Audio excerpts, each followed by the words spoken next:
Hello and welcome. We are so excited to chat with everybody tonight. We have a great conversation planned. So stick around, let us know where you're joining us from in the chat and describe your favorite meme because we're going to be talking about visuals and how they work on social media. So let us know about your favorite meme. Also, it looks like we're having some technical difficulties with Facebook. So I'm going to get Facebook back on track. Let's go live. All right.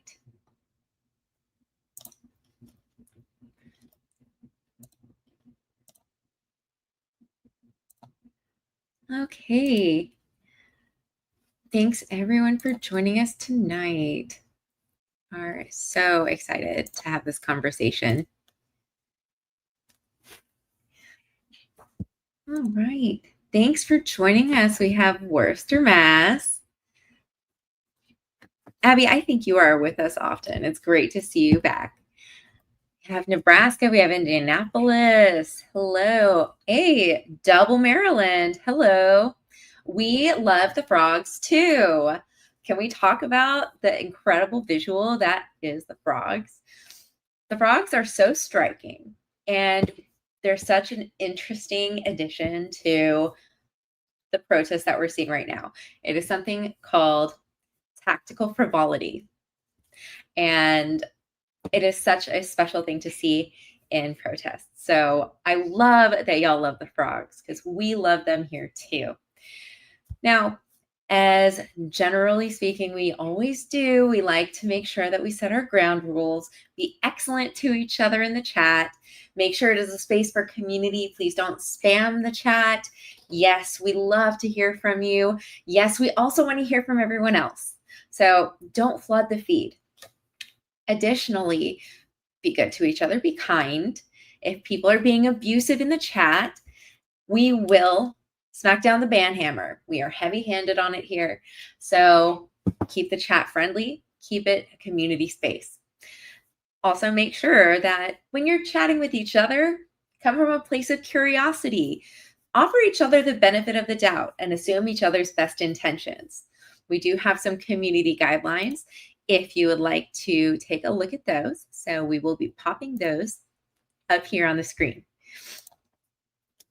Additionally, we do have closed captioning on Facebook.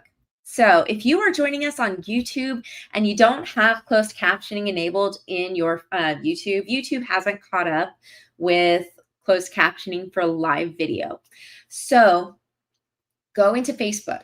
And in fact, I will share y'all the link for Facebook in the chat on YouTube. Ooh. All right. I'm going to share that one more time. So y'all can join us on Facebook if you need closed captioning. We'll drop that in the YouTube chat. So again, closed captioning, Facebook. And that is usually outlined and highlighted in the emails or the text that you receive from us. So make sure you watch those. It'll tell you where to go for the access you need. Now, I do want to hear about your favorite memes. So tell me about your favorite memes. It may seem silly to describe them in writing, and we'll kind of get into, why the visual impact is different. It does hit different. So keep telling us where you're coming from and what your favorite memes are.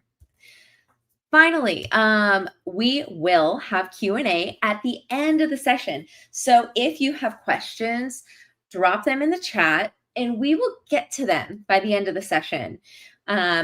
We may not stop the conversation for the questions that are coming in because we have a lot of questions coming in.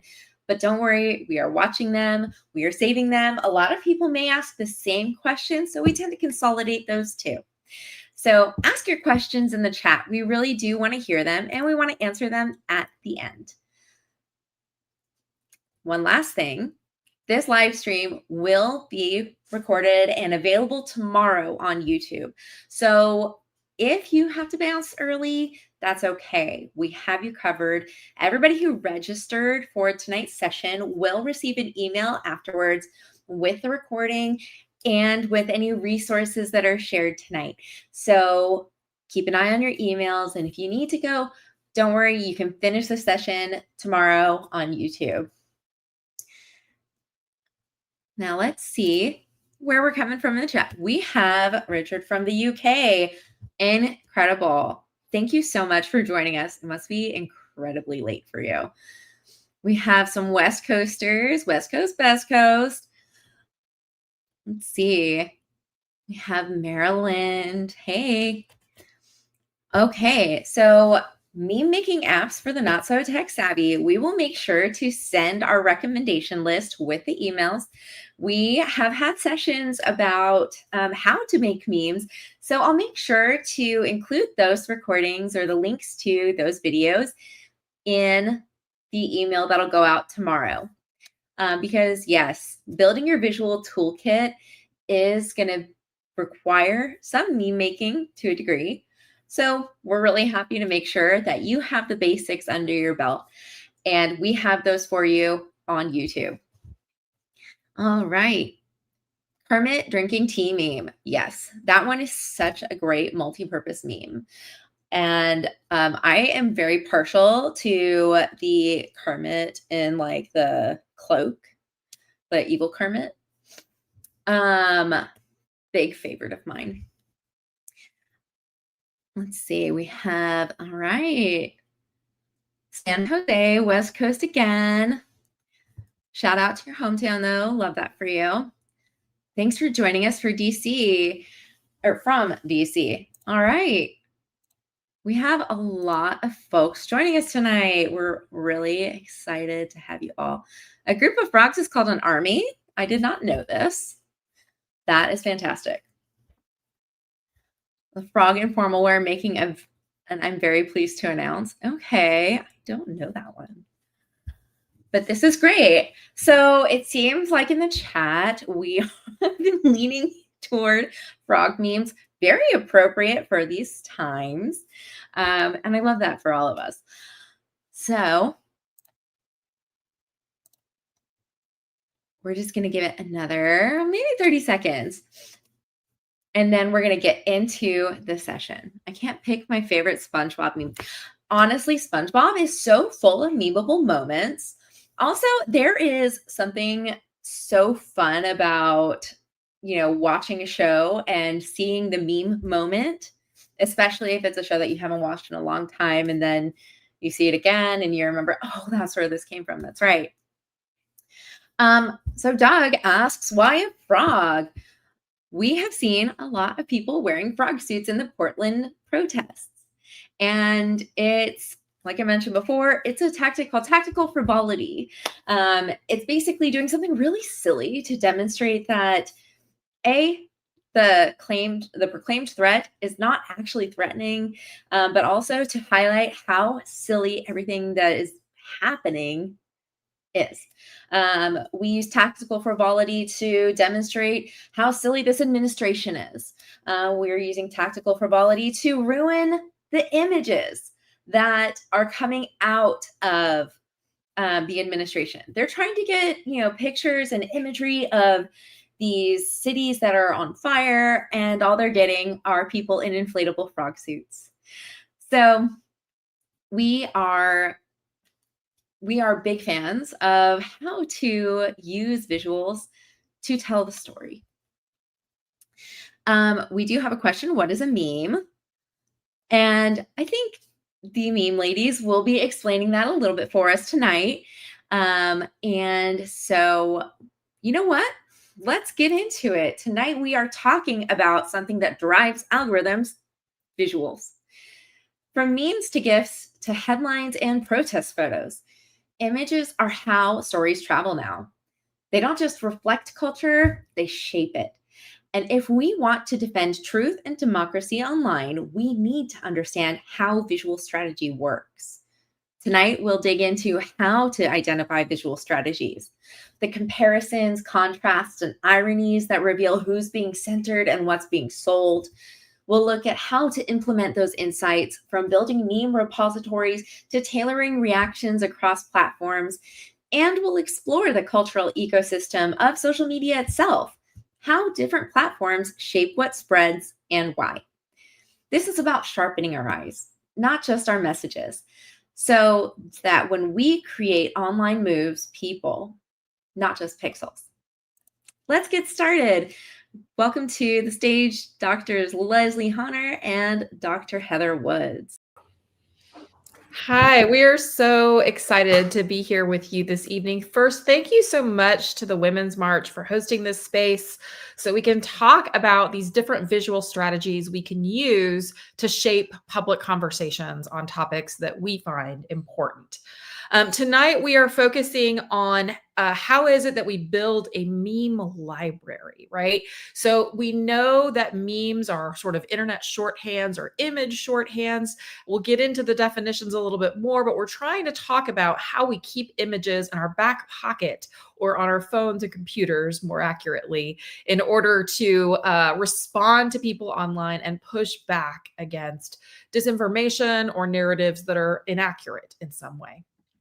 Your educators tonight are myself, Dr. Leslie Honor. I am a researcher of disinformation and community resilience, and my partner in crime, Dr. Heather Suzanne Woods, who I'll let briefly introduce herself. Hey, y'all. Good to see you. Thank you for being here on your Tuesday evening, Wednesday morning. I think we had somebody from across the pond. Anyway, thanks so much for being here. My name is Heather, and I am a communication technology expert that helps people make a difference in their communities and online. And today I'll be working with Dr. Honor to talk about the digital side, the platform side of visual toolkits. Thank you, Heather.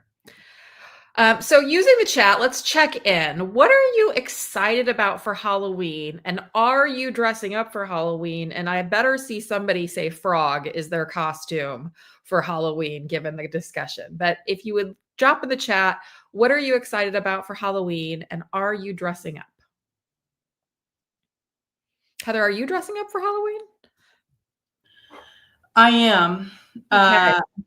Yes, and it is a group costume. Oh, it is under wraps in case any of my friend group is on the chat. I told that's them fair. I will not press you. We are not doing a family costume this year, but my kids are going as the Winnie the Pooh set of creatures, which I am super happy about, and I would love to be Eeyore if they would allow me. All right. Okay. Anybody else have a Halloween costume that they're going to share with us? All right. Well, the chat may catch up with us. Oh, my sister is going as a piñata. That's hilarious. And she's going to throw candy at people when she gets hit with a pool noodle. That's fantastic. Ooh, a Cheshire cat that you also wore for the No Kings. Fantastic. All right. We have some announcements of identity in Bareness. Okay, perfect. Dressing up, excited to hear about political costumes. All right. Christy Gnome would be a great costume. You could have like a fancy jet with you, right? Fantastic. You're going to be a handmaiden for Halloween. Might be a little too close to home for some of us here in Texas, but I love it. Wonderful. I love your costumes. A nature goddess and a unicorn. How incredible. I want to go to all your Halloween parties. I'm so excited. All right. Well, let's move forward here a little bit. And our biggest takeaway in all of these trainings is that your voice matters.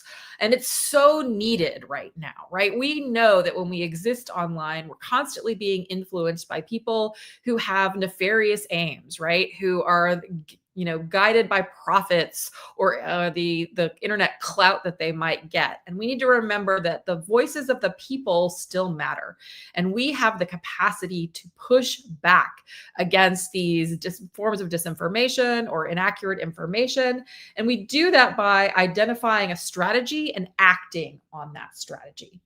We know that tonight there are lots of different trainings that we've conducted with the Women's March Network. In particular, if you want to go back and look at our training on how to make a meme, that is on YouTube right now. And it discusses all of these details and nuances that are so helpful. Tonight, we are going to be discussing the visual strategies of memes, how to use them and how to save your memes so that you have them at the ready. I think earlier I saw someone say that my meme tool belt is ready, and I love that phrase. We'll also chat about different types of platforms and how they shape the choices that we make. What memes should we use on what platform and what will work or not work? Why should we do this right now? We do it right now because bad actors are spreading hate and ignorance through social media, scapegoating vulnerable communities with made-up stories and fear-mongering. We see this through propaganda and disinformation, weaponized campaigns against individuals, as well as AI-generated propaganda and the use of ChatGPT. A lot of these tactics are taking shape through political memes. It's not an accident, for example, that President Trump continues to share particularly interesting political memes online, and how that becomes a method of sharing a very pernicious narrative. But just as memes can share a pernicious narrative, we can also use them to resist those narratives, to push truthful information, to be a source of good. And we know that by learning these visual strategies, we can defend our communities, but we can't do it alone. And that's where all of you come in. And that's why we're so excited that you're here tonight. Our plan for tonight is to first discuss 3 meme tactics. We can't discuss all of them. And then briefly touch on how to make a meme library. And then finally, Heather will talk about different strategies on different platforms. So by the end of tonight, we have several learning objectives. We want you to learn how memes power our messaging online. We want you to discover visual strategies to use memes, to begin saving your own meme library, and to have some knowledge about how platforms shape the choices that we make. We want also, of course, that tonight what we're doing is engaging with like-minded digital advocates to work on taking back our space, right? This is the process that we're moving through, and it's important. Okay, so check in. What is your favorite feminist meme, or maybe a meme that made you smile? I know that as we came in, we had a number of Kermit the Frog memes. Do you have a favorite feminist meme? I think my favorite feminist meme is all the American Girl doll memes. Those make me super happy. Heather, do you have a favorite feminist meme?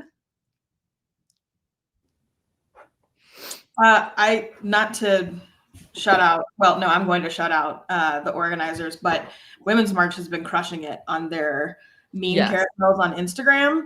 So I think there was an Elle Woods one that I really liked. I'm really into Legally Blonde for reasons. For reasons. All right. We see Rosie the Riveter. I love that meme. That's a great example. Wonderful. Okay. So we have the girls just want to have fundamental rights. That's a wonderful feminist meme. The Statue of Liberty. I think Heather was the Statue of Liberty in a previous Halloween. So I think that meme still holds with the Statue of Liberty with her face in her hands. Wonderful. Great. So we all can identify different images that have had an impact on us, right? So if I ask you what your favorite feminist meme is, or what your favorite meme is, your ability to respond to that question quickly is great evidence that that visual had an impact on you, right? That it was something memorable and that you took something away from it. As we think about memes, we know that memes are shorthand messages. A meme is generally something that we see online, right? We think of it as a type of image, or maybe a set of images or moving images. When we think about memes, we have to remember that what they're doing is delivering messages to the audience and then pulling that audience with them as they travel across the internet. One of the reasons why we wrote our book, Make America Meme Again, is because we started to realize that memes were becoming a main force in political communication, that people were really debating ideas and talking about politics through memes. And that hasn't changed since we wrote that book, right? In fact, it's increased. We now see politicians as well as everyday people using memes to shape both the topics we pay attention to in the public sphere, as well as what information affects us in a visual sense.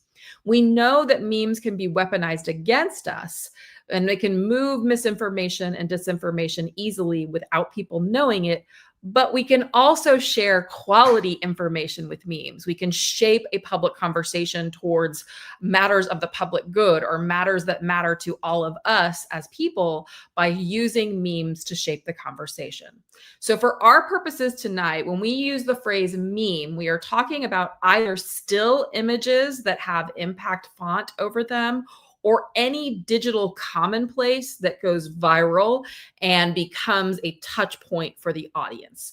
That is not to suggest that a TikTok can't be a meme. All of these can be memes. Really, what we're trying to highlight is that these are commonplaces for people to come to shared understandings about the world. And because of that, these are great tools to use in your visual arsenal of pushing against the messages of propaganda and disinformation.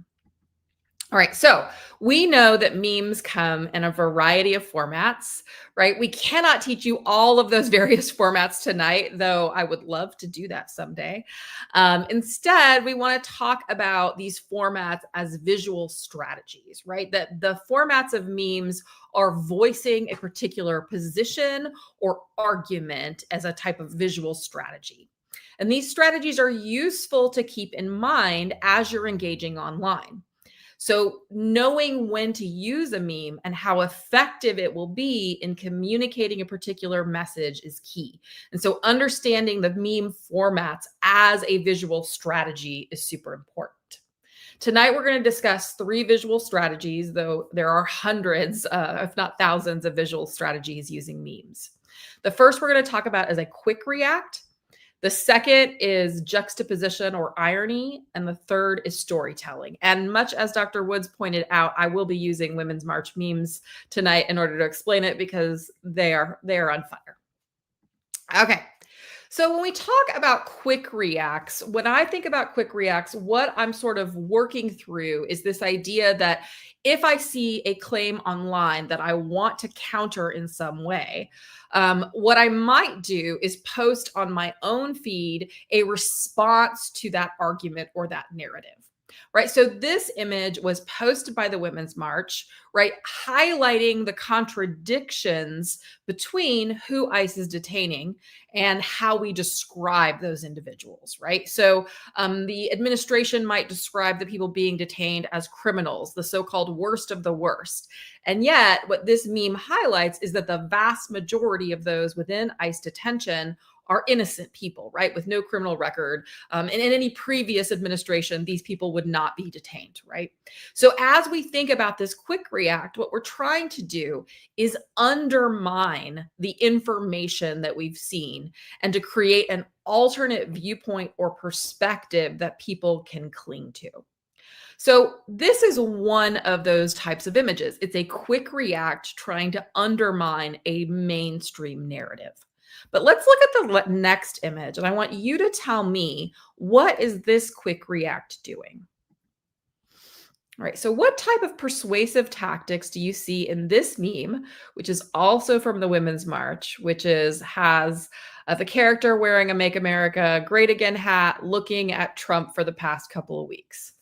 What do you think is the strategy here? How is this meme persuasive? What narrative is it countering?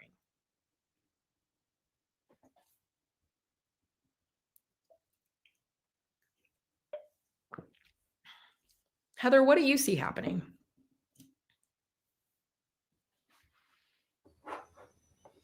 Well, I think that one thing that's tipping me off is the hat, right? So I think that is giving me a reference to a character in the scene. Does that make sense to you, Dr. Honor? Yes, it does. All right. So you don't even have to recognize these people to understand some of the visual strategy, right? Sally points out that it's undermining trust between the two, right? That Trump is being looked at with suspicion by MAGA for a number of different reasons, right? You don't have to recognize the two faces necessarily, though this is a film still shot, right? The idea of this meme is to create a visual strategy where Trump feels like he's on the hot seat, right? You don't have to decode every single element of the meme to be successful. Instead, what this is pushing is this narrative that Trump and MAGA are misaligned, and that creates opportunity for people who are, say, conservative or previously Trump devotees to maybe move away from that, right? So that's what this visual strategy is doing, right? And I see, right, all of the ways that you're responding, right? This meme might confuse you, but a lot of what's happening is trying to draw that wedge. Love it. Heather's pointing out that it's showing Trump supporters are wondering when he's going to make us great again, right? Great. Heather's identified the visual strategy, and we see that skepticism playing out and how the visual shapes the audience response. Okay, great. Wonderful job, you all. You all are so smart. Okay, let's talk about visual strategy 2, which is juxtaposition or irony. And this type of visual strategy is using contradictions. It's trying to point out the contradictions. It will often use high contrast visuals or divided panels, right, to show what is the statement or the claim that's being circulated in the public, and then what is the contradiction to that. The goal is to use ironic framing or high contrast to show that contradiction. And the idea is that by showing that contradiction, that the viewer will become more skeptical of the disinformation or the mainstream claim. So with that, let's look at some examples here. The first is this image shared by the Women's March, which is Donald J. Trump is saying, arrest the people in face masks now, and then ICE officers now that they've got orders to arrest themselves, right? So what's happening in this particular image is that juxtaposition or irony is pointing out, again, the contradictions that ICE is operating in face masks, right, and are anonymous. What Trump means in this post is to point to protesters, right? But instead, what's highlighting is that ICE is operating with impunity, right, with anonymity and all of these different elements, right? So juxtaposition and irony is a very useful tactic to highlight those contradictions. How do you see juxtaposition or irony working in this image? What do you all think is happening with this little girl with her Make America Great hat on, with the house burning behind her and the word democracy in front of that house? How do we see juxtaposition or irony working in this image? I would love to hear your responses. Yeah, it's showing doubt. Wonderful, Lisa. You're highlighting that the doubt is that that a MAGA supporter might recognize that democracy is on fire, that it's not doing what was promised, right? That we are not great again, right? Megan highlighting, thinking they're making it great, but they're really burning it down, right? Wonderful, right? Trump's not the savior after all, Shoshana, wonderful, right? This is so great. So even if the last meme seemed a little vague to you, this meme format is a little bit older and therefore is more easy to recognize. I think this young woman's her college has been paid for by this meme. But as we think about this moment, right, what we're trying to show is that that juxtaposition is trying to draw sort of like highlight a wedge for the audience so that they can think differently about the processes that are happening. Okay, wonderful. Y'all are so smart. Okay, and then the last visual strategy is storytelling. And storytelling in a meme format often hints at the story, but it asks the audience to fill in the actual narrative, right? So you're looking for main character energy in the meme, right? You want the meme to focus on the central figure of the story. And then you're looking for other elements in the image that draw out a longer narrative, right? So if you look at an image and you're like, oh, this feels like a story to me, that's a great indication that that meme can be used in this storytelling capacity. I'm going to show you one example of a storytelling meme, and then I want to talk to you briefly about saving your memes. Okay, so we see storytelling used in this particular meme, also shared by the Women's March, which is man who bragged about his ability to go backstage at his teen beauty pageants and peep on girls says he refused invite to Epstein's island, right? So it's a singular image. It has main character energy, right? We see Trump settled in the middle, But the storytelling is that the headline in this fake news article is reminding people of several different aspects of Trump's story, right? That he bragged about his ability to go backstage at a beauty pageant, that he has refused an invitation to Epstein's Island. And then the sort of caption really, or the title of this essay or the article really highlights that that might be a contradiction. And again, points people to the idea that we need to release the Epstein files, right? So as we look at these kinds of storytelling images, the whole story is not there, but the audience is filling in what that story is and means. So if you use this kind of meme, you need to give that audience enough information to fill in the story the way you want them to. And that's what the title of this fake news article does. Okay. The meme library, right? So many of you are ready to have a meme tool belt, and using the chat, tell us, do you save memes that you find online? Do you make your own memes and save them on your phone or your computer? Because I know I do. I saved all of these Women's March memes specifically for this presentation, but I will have them at the ready. I also will create memes and save them on my phone. I usually use Meme Generator and Canva to make my memes, right? So as we move forward, I want you to talk about, do you save your memes? Or think about, do you save your memes? All right, so making a meme library is one of the first steps to being ready to have a visual response online to a different issue, to a different topic, or whatever is you're focused on. Meme formats can be deployed for a number of purposes. You can use those quick reacts, you can use irony or juxtaposition, and storytelling. Our encouragement to you is to create a folder on your phone or your computer in photos and or in files, and to save your memes. You might save memes from the Women's March at a minimum, or if you find a great meme, you can either save that image into the files or take a screenshot and edit it down or crop the image in order to be saved in your photos. You can save them by a number of different sort of tags. So I don't keep all my memes in one folder. Instead, I have different themes, right? So I'll be like, shit posting memes over here. Or if I'm interested in high drama memes, I'll put them here. You can also sort of divide them by tactics, right? You could have a folder that's just quick react memes. You could have a storytelling folder. The idea is to save a format or to save these images in a way that you can easily access these images and use them quickly. When you make a meme library, what you're doing is recognizing that memes are key to driving ideas online, right? That memes help ideas move more quickly. They can help good messages and bad messages go farther. So when we use meme for our communication, we're trying to cut through the noise.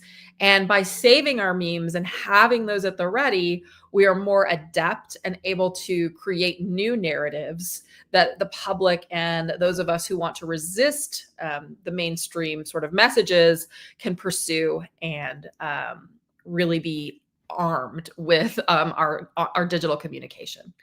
And with that, I would love for Dr. Heather Suzanne Woods to talk more about the affordances of platforms. Okay, y'all. Thanks, Dr. Honor, for that really interesting overview of various tactics.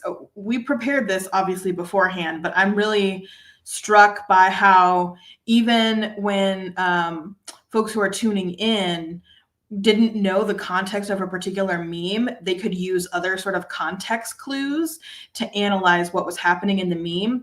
And we find that that is really the case, and why one of the reasons why memes are so powerful. You don't have to know all parts of the meme to understand that the meme is working. On the other hand, you also want to be careful about sharing memes with context that you don't necessarily understand, because that can get you in a little bit of hot water. And so that's what we're going to talk about today. We're going to talk a little bit about individual platforms, like, for instance, social media platforms. If you're on Facebook or you're on YouTube, those are platforms. They treat memes differently. They treat visual communication differently. And if you really want to be impactful, you have to understand the differences and the similarities between those platforms so you can build out and then deploy your visual toolkit effectively. What I'd like to do on the next slide is sort of give you an overview, but actually, let's do a check-in. I wonder, do you approach memes or communication differently on different platforms? So do you interact with people differently on Instagram than you do on LinkedIn versus maybe Facebook? Are there any differences at all?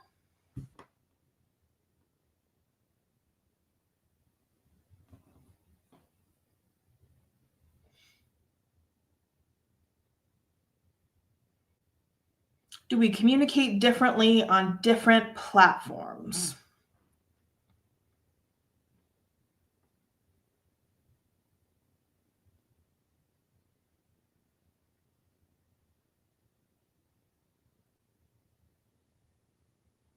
Dr. Honor, do you find that you communicate differently on different platforms? Yeah, I really do. If I'm on Facebook, I tend to be more formal, whereas on Instagram, I'm more willing to just share a quick image on my story. So I think that we do communicate quite differently on platforms. Yeah, I'm seeing Sally say something sort of along those lines, that Facebook is maybe about, presenting yourself in a particular way, doing maybe some image maintenance, making sure that you look good. Some folks are saying, on Reddit, they're more honest, maybe because they're part of communities, or maybe because they don't have to use their real name, like government name on Reddit. You can use an alternate name, whereas Facebook tends to prefer the name and profile that's identified with your true self, real self. I'm also seeing folks talk about Twitter being more superficial, maybe sort of like jokey. Some folks say they just ignore memes, right? And I think that makes sense too. Some people are really into memes on Instagram, but on Facebook, they're like, absolutely not. I think that's fair, actually, for some reasons that we're going to talk about. And some folks are saying they only do Facebook and they only do memes on Facebook. Right. And so some of this is going to be about the particular platform or social media network site you use.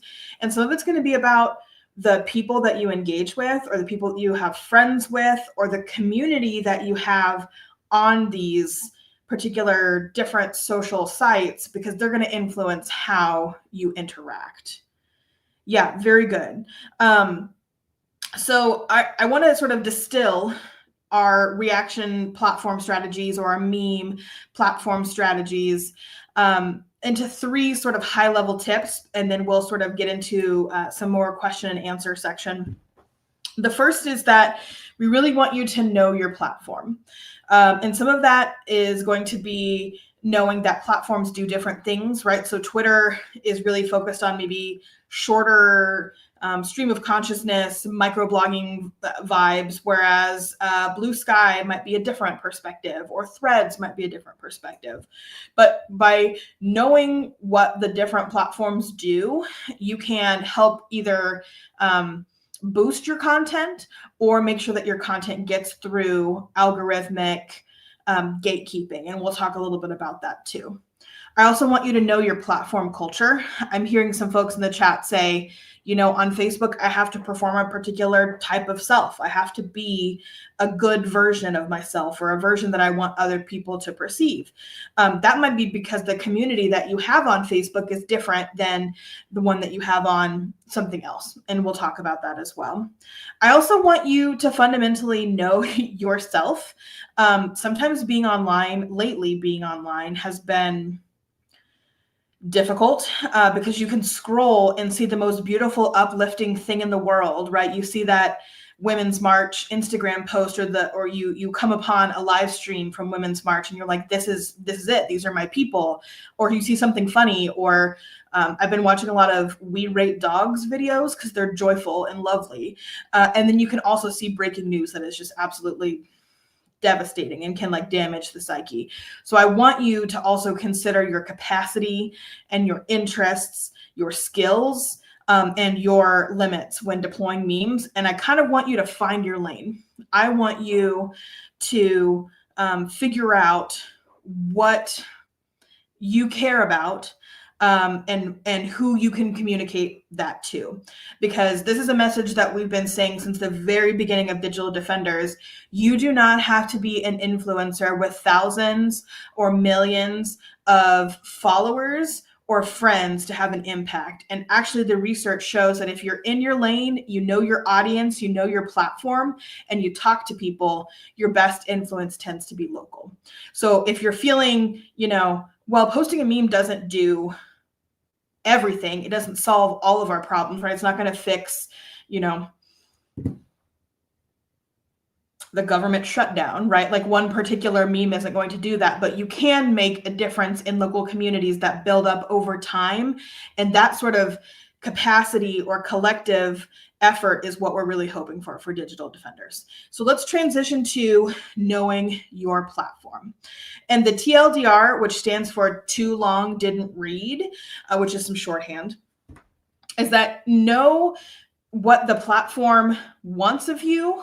Even if you don't do it, know what it wants of you and make your meme strategy match the platform. So different platforms will incentivize some activities over others. A basic knowledge about what the particular platform is interested in or what the platform is set up to do will help you determine when and where to use your meme database. So some memes that are going to go over really well on Twitter may not go over well on Facebook, or some things that might go over really well on LinkedIn because they're more professional or sort of corporate focused or like more about your most professional self would feel weird on like Snapchat, for instance. And if you don't know what all of these platforms are, it's okay. Remember when I said pick a lane and stay in it? Pick a lane and stay in it. In fact, if you stay in one or two different places, you can actually dig deeper into the culture, which is better. But what I want you to consider are a couple of things. First is audience. Who is the general audience of the platform? What are their demographic information, or what are their demographic characteristics? Do they tend to skew younger or older? Do people spend a lot of time on them, or do they scroll quickly? So for instance, people might spend more time reading posts on Facebook where you can have a lot of text plus images, as opposed to TikTok where you scroll really quickly, right? And the audience might skew younger or older or not, right? Depending on the different contexts. Reddit tends to be really invested in smaller communities of people who are deeply committed to a particular thing. And so for some of you people who are saying on Reddit, I can be more honest, it might be because you found your people, right? It might be because you found your community. So first of all, what is the overall audience for the platform? The second thing is, I want you to ask yourself, who is your audience on a platform? So I can give an example of this. Like Dr. Honor, I sort of present differently on different parts of the internet. LinkedIn is probably like my most suited up corporate version of myself. Facebook is still pretty formal unless I'm in a meme group. Facebook, for all of its flaws, still has some exceptional meme groups. One of my favorites is New Urbanist Memes for Transit-Oriented Teens, or NUMTOT. I don't have it. I have a sticker that I actually got off of the internet and put on a physical object that says NUMTOT on it. Like, that's how deeply invested I am in it. But it's a meme group that's interested in public transportation and urban development. And those are my people. Those are just my people. I'm very invested in them. And actually, Dr. Honor and I wrote an essay about them because we were so invested.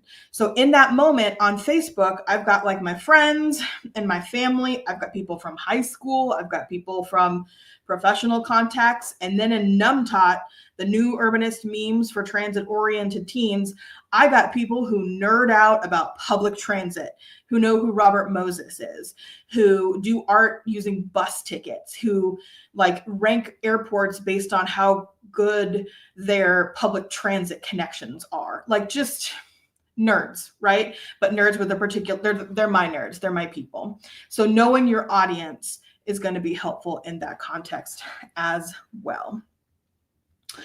I also want you to think about the algorithm. And if you're interested in this, we have another Digital Defenders where we break down algorithms a little bit more in depth. But algorithms are basically the way that we see they're sort of, I call them technical or mathematical formulas that determine what we see on a particular platform. So if you were to use a search engine like Google, you type something into the search bar, what comes up is determined based on a complex algorithm that sorts through and processes lots of information and spits out a result, not only based on the way that it ranks, but what it thinks about you. And so it matches those two things along with some other stuff, including whether or not you'll buy things, and connects those two together. So algorithms are different across different platforms, in part because they request or prioritize different things. It's sometimes hard to figure out what algorithms want. There are actually people in my area of research that reverse engineer algorithms, and there's marketing teams that are trying to constantly keep on the edge of what algorithms are so people can game them or use them to boost content. But you can ask yourself, what do I think the algorithm wants to see? And this changes over time. Some will let you track how successful the algorithm is based on views, for instance. On Instagram, you can see how many people have viewed something or how many people have interacted with it. On Facebook, for instance, we can see how many people are tuned in right now or how many people watch something after the fact. We can use that data to determine maybe if our algorithm was, if our material was positive relative to the algorithm, if the algorithm liked it or not. Almost always, engagement and interaction matters, which is why sometimes myth and disinformation goes very quickly around the internet, because algorithms care less about the truthiness of a thing and they more care about whether or not it's popular or people engage with it at all. It's also, by the way, one of the reasons why we say in some instances, depending on some algorithms, you don't want to boost a mis or disinformation by interacting with it or fighting people on it, because it just pops it up to the top of the platform. So knowing what an algorithm does can be helpful. There is some evidence that platforms are using their algorithms to, depending on who you ask, censor information or curate information. We have some colleagues at Yale who just produced a study about a process called shadow banning, which is basically limiting or censoring some material and amplifying or boosting others. And our colleagues do show that shadow banning on platforms can influence public opinion. I tell you this less because I want you to necessarily know what shadow banning is or like how to engage with it, but just as evidence that the platform or social media sites that we use are curated by algorithms, and sometimes they're out of our control. So I want you to think about it, that algorithm. I want you to think about what you think the platform wants you to do, but also like sometimes it's a gamble and you just have to do what you have to do. The changing nature of platforms means that you also need to think about how algorithms change over time. And there is actually a fair amount of research that shows that platforms change their algorithms to suit their interests and their needs in a particular moment. So if you've ever, for instance, published something that worked really well and got lots of uptake in material and circulation and engagement, and then you posted something similar next and it didn't really, it could be because the algorithm changed. That is just something that platforms can do and will do whenever.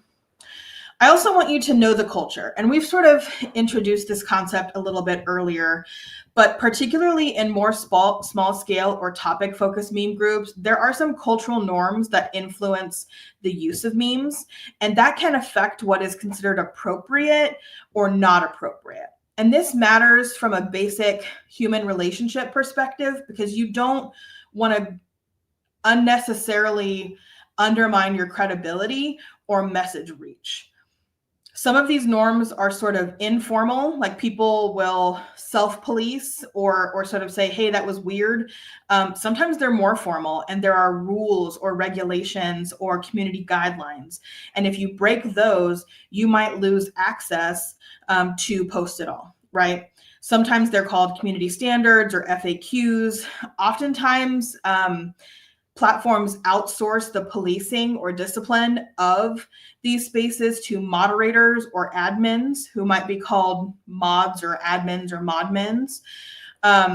Sometimes it's silly. I've been in groups where people type only in caps. And if you don't type in caps, your stuff's not going to get taken for granted or taken seriously, and you'll be made fun of. I've also been in groups where people don't use particular letters. I don't know. It's just a thing. And so like knowing the culture is going to be important. Our best tip, in early internet culture, we used to say lurk more. Lurking is like sort of dropping in and eavesdropping on conversations in a particular platform before you interact. I'm a longtime lurker. For folks who still listen to radio, it's like longtime listener, first time caller.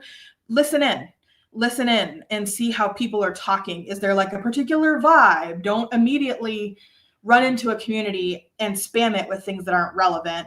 Take a minute to assess the vibes, identify repeated patterns, see if there are particular memes, identify shared language. Is there something that keeps coming up? How is it being used? Identify shared allies and enemies, identify potential partners in the group that you can amplify.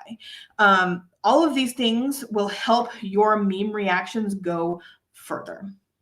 My final comment, and then we'll sort of transition to our exit and Q&A, is know yourself and know your limits. I have an app for my phone. I have 2 apps for my phone that bully me into not being online at midnight, because otherwise I would be online at midnight. We do recommend keeping up with general trends, in part because using old memes can be less effective. I'm thinking about Hillary Clinton's Pokemon Go to the Polls example, which I've seen actually recirculating. And in part because memes shift messaging. The meaning of memes shifts all the time, and you can risk undermining your message if you don't know what a particular image means, or you can accidentally spread misinformation or disinformation, which is why it's important to know a little bit about the memes that you're sharing. And so be online. Some would say you could be chronically online, but do set limits for yourself. Being chronically online can be addictive and soul crushing, in part because that's what these platforms are designed to do, to keep your eyes locked and to keep you feeling a particular way about things. Sometimes I will take a day or 2 away from a platform and I come back and I feel like I've missed an entire trend. That's okay. Trends come back around, right? And you don't have to comment on every single thing, especially if it's at the expense of your health or well-being. You don't have to know everything. Again, your best impact really can be local. And sometimes I have to find explainer videos, or I'll go to knowyourmeme.com, which is a tool that we used when we were writing our book, and I use to this day, right, to evaluate various memes. I also want you to think about safety and risk. Remember, we have an entire section on this. I think it's our friendship digital defenders, like our besties, grab your besties digital defender. Research shows that privacy is networked, which means what you do can affect other people in your circle by making them more public or more visible. So what you do could affect others. Think about that. And also remember that you get to calibrate how much risk you take. You get to determine how much risk that you take. And not everybody has the same tolerance for risk or has the same capacity to be risky, right? Pick your lane. Know if you've got the privilege to take more risk. If you don't, calibrate for yourself. I also want to sort of leave you with a tip from millennials and Zoomers. Research shows that people who have grown up with the internet their whole lives and deal with it in part by segmenting different parts of their lives on different social media. And the choice of social media then becomes context based. For instance, we're most formal on Instagram or on LinkedIn, and then they're more uninhibited on Snapchat or Instagram. Sometimes you need a group chat. Something's not super appropriate for public, that's fine. I tend to be more unhinged on one place than another. Knowing what your persona is on those websites will really be helpful, and you can focus your meme usage based on your persona or perception of authenticity of self in those particular ways.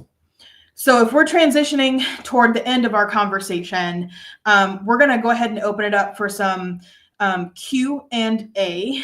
And I want to sort of share one final sort of reminder, which is that you have power in this fight. If you take away nothing else, please know that the fact that you are here today, the fact that you are resisting, the fact that you are learning strategies for building a better future together, powerful. So powerful. We appreciate your time and energy.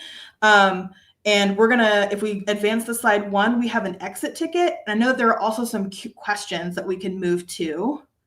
We'd love for you on your way out to say, what is one action you can take to keep memes at the ready for your online use? But we'll also go ahead and answer questions.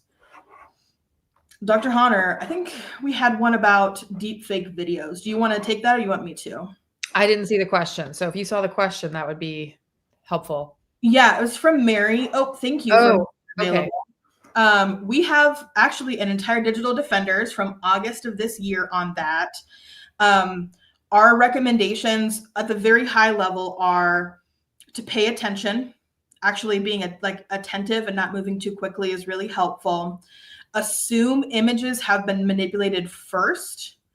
And then we have some additional questions like, is the source trustworthy? Is the content emotionally driven? Do we think that they're trying to influence me, and why? If for more information about that, do go to our August video. Yeah. Also look for watermarks on the image. So Sora, for example, will have a watermark. Some people will try to remove it, but it'll still be bouncing around that image. And that's another great way to tell if something is a deep fake. Other questions that are in the chat.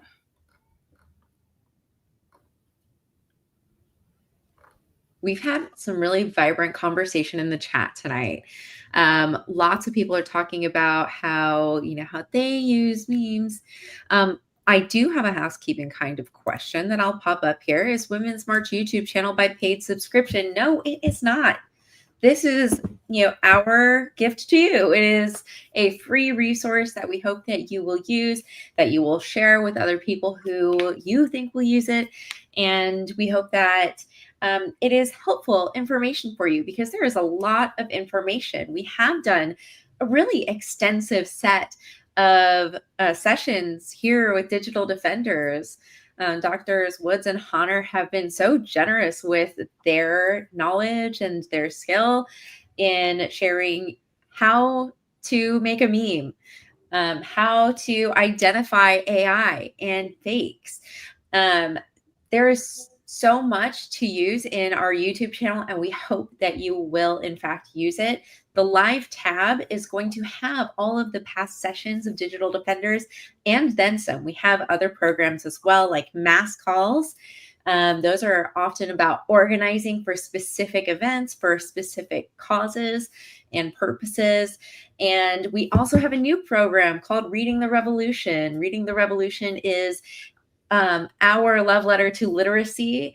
It is a series of conversations with authors, with influencers, with people who are active in the fight for literacy and against censorship, to talk about the necessity of reading, to talk about the lessons that we can learn from the different stories and genres that we love.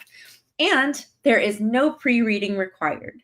So make sure to take advantage of the programs that we have online on our YouTube channel.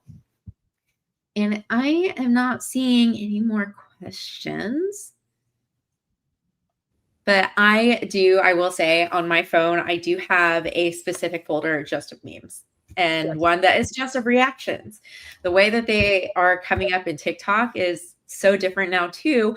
And now you can save the ones that everybody's reacting with as well. So everything moves really quickly. And, just watching the comment sections helps a lot. And also, joining us for Digital Defenders each month helps as well. So we are so grateful to everyone who came out tonight. We are going to wrap it up because we are right at the hour. So thank you to Doctors Hunter and Woods. We are always so grateful for your time and your thoughts. And for everyone else joining us tonight, watch out for your emails. We will be sending resources, including links to past sessions that were mentioned here, as well as the different meme generators we recommend. Additionally, please join us next week. We are hosting our next session of Reading the Revolution. We are going to be talking about book bans, censorship, and how we fight back with people who are on the front lines of the fight and winning. So join us next week and join us next month for our next session of Digital Defenders. In the meantime, have a great night. Be safe out there. We'll see you next time. Bye. Bye, y'all.